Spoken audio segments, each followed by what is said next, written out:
روس اور پاکستان کے تعلقات میں بہتری آ رہی ہے، اس لیے تمام صورتحال کا جائزہ مختلف سطح پر لیا جا رہا ہے۔ عسکری قیادت اس معاملے کا جائزہ لے رہی ہے، سیاسی قیادت بھی اس معاملے پر غور کر رہی ہے، اور اسی سلسلے میں پی ڈی ایم کا اہم اجلاس بھی بلایا گیا ہے، اور 29 مئی کو اسلام آباد میں پی ڈی ایم کا اہم ترین اجلاس ہو رہا ہے، جس کی میزبانی مسلم لیگ نون کرے گی۔ میاں شہباز شریف اس کی میزبانی کریں گے اور مولانا فضل الرحمان اس کی صدارت کریں گے، اور اس اجلاس میں جہاں پر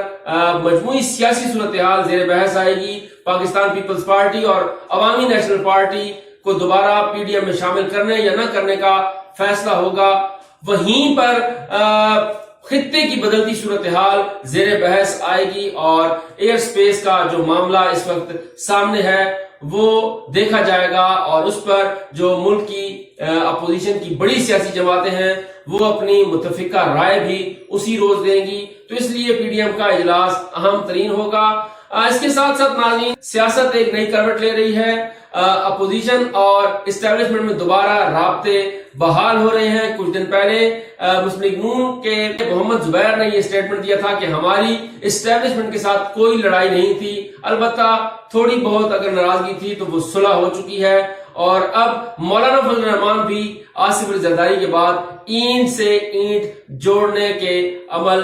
کو شروع کر چکے ہیں، کیونکہ مولانا فضل الرحمان نے یہ کہا ہے کہ اگر موجودہ سیاسی صورتحال میں اور موجودہ بگاڑ کو درست کرنے میں اگر اسٹیبلشمنٹ کے ساتھ بات چیت ہوتی ہے تو وہ خوش آئند ہوگی اور وہ بات چیت کرنا چاہیں گے، کیونکہ ان کا واضح موقف ہے کہ تمام ادارے اپنے اپنے آئینی دائرے میں رہیں۔ اگر تمام ادارے اپنے آئینی دائرے میں رہتے ہیں تو مسائل کا حل ہو سکتا ہے، اور موجودہ سینیریو میں اگر اسٹیبلشمنٹ کے کردار کی وجہ سے معاملات خراب ہوئے ہیں اور اگر وہ اس کو سدھارنا چاہتے ہیں تو پھر ہم بھی بات چیت کے لیے تیار ہیں۔ تو یہ ایک بڑا اشارہ جو ہے وہ مولانا فضل الرحمان نے دیا ہے۔ درپردہ رابطے جو ہیں وہ جاری ہیں، کیونکہ ملک کی مجموعی صورتحال اور خطے کی بدلتی صورتحال کے معاملے پر تمام سیاسی اور عسکری قیادت کو ایک پیج پر البتہ آنا ہوگا۔ ناظرین، مولانا فضل الرحمان اور اسٹیبلشمنٹ میں کبھی اتنی لڑائی نہیں رہی جتنی 2018 کے الیکشن کے بعد رہی، اور اس کی بنیادی وجہ کیا تھی؟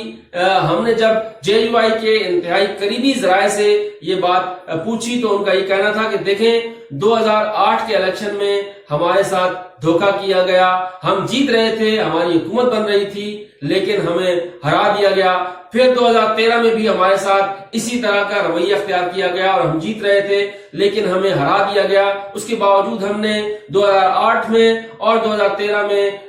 تمام رزلٹ کو تسلیم کر لیا، لیکن 2018 میں ایک مرتبہ پھر ہمارے ساتھ زیادتی ہوئی، تو پھر ہم نے کہا کہ اب ہم یہ زیادتی قبول نہیں کریں گے، اب ہمیں ہمارا حق چاہیے اور ہم یہ الیکشن کے نتائج تسلیم نہیں کریں گے۔ اور اس کے بعد پھر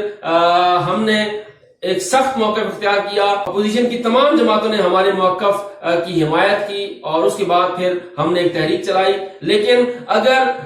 موجودہ صورتحال میں معاملات کو سدھارنے کے لیے اسٹیبلشمنٹ جو ہے وہ ہمارے ساتھ بات چیت کرے گی تو ہم بھی پھر بات چیت کے لیے تیار ہیں، لیکن ہم یہ چاہتے ہیں کہ ہمیں ہمارا حق ملنا چاہیے، یعنی ہم یہ چاہتے ہیں کہ الیکشن فری اینڈ فیئر ہوں، اور جو جیتے وہ حکومت بنائے اور جو ہارے وہ اپنی ہار پھر بخوشی تسلیم بھی کرے۔ تو ہمارا بنیادی مطالبہ یہ ہے۔ تو دیکھتے ہیں ناظرین، مستقبل قریب میں مولانا فضل الرحمان کیا اپنے یہ اہداف حاصل کرنے میں کامیاب ہو جائیں گے یا اپوزیشن کامیاب ہو جائے گی۔ البتہ مولانا کو ایک مرتبہ پھر یہ امید ہو چلی ہے کہ اب معاملات جو ہیں وہ بہتری کی طرف ضرور جائیں گے۔ ناظرین، اس کے ساتھ ساتھ جیسے میں پہلے تذکرہ کر چکا ہوں کہ 29 مئی کو پی ڈی ایم کا سربراہی اجلاس بلایا گیا ہے، لیکن اس اجلاس سے پہلے ایک مرتبہ پھر پیپلز پارٹی اور مسلم لیگ نون آمنے سامنے آ گئے ہیں، اور سخت بیان جو ہیں وہ دونوں طرف سے دیے جا رہے ہیں۔ گزشتہ روز شاہد خاقان عباسی نے بھی بہت سخت باتیں کی، اس کے بعد مریم نواز نے ان الفاظ کی تائید کی۔ دوسری طرف پاکستان پیپلز پارٹی کی طرف سے بھی سخت بیانات آئے۔ مولانا فضل الرحمان نے یہاں تک کہہ دیا کہ پیپلز پارٹی ابھی تک میچور نہیں ہے، یعنی ابھی تک بالغ نہیں ہوئی، اسے بالغ نظری کا مظاہرہ کرنا چاہیے۔ اس تمام صورتحال میں پاکستان پیپلز پارٹی بھی ایک واضح لائن لے چکی ہے اور وہ یہ کہہ چکی ہے کہ اگر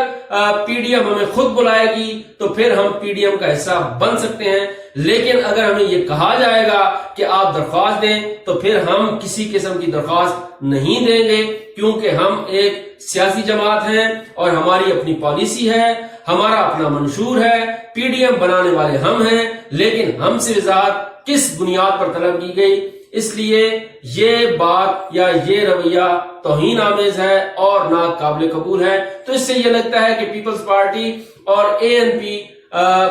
حصہ نہیں ہوں گے پی ڈی ایم کا، اور پی ڈی ایم ان کے بغیر ہی آگے بڑھے گی۔ جیسے ہم نے کہا تھا کہ پی ڈی ایم خلفشار کا شکار ہو چکی ہے، پی ڈی ایم ٹوٹ پھوٹ کا شکار ہو چکی ہے، تو واقعتاً پی ڈی ایم ٹوٹ پھوٹ چکی تھی۔ مولانا فضل الرحمان اور میاں شہباز شریف ایک مرتبہ پھر پی ڈی ایم کو جوڑنا چاہتے تھے، لیکن ابھی تک وہ اس میں کامیاب نہیں ہوئے، اور اگر پیپلز پارٹی اور A N P P D M کا حصہ نہیں ہوں گے تو پی ڈی ایم میں وہ دم خم نہیں رہے گا جو پی ڈی ایم میں ہونا چاہیے تھا۔ لیکن اگر پی ڈی ایم کمزور ہوتی ہے اور پیپلز پارٹی اور اے این پی اس کا ساتھ نہیں دیتے تو پھر مستقبل قریب میں پیپلز پارٹی کو بھی اس اتحاد سے نکلنے کی قیمت چکانی پڑ سکتی ہے، اور اسے بھی سندھ میں پی ڈی ایم کی طرف سے ٹف ٹائم مل سکتا ہے، عوامی نیشنل پارٹی کو خیبر پختونخوا میں ٹف ٹائم مل سکتا ہے۔ مزید خبروں اور اپڈیٹس کے لیے ہمارا چینل دیکھتے رہیے اور اپنی رائے کا اظہار ضرور کیجیے۔ پیپلز پارٹی اور نون لیگ میں اختلافات کی بنیاد کیا ہے، انشاءاللہ اگلے پروگرام میں اس پر تفصیلی بات چیت کریں۔ شکریہ۔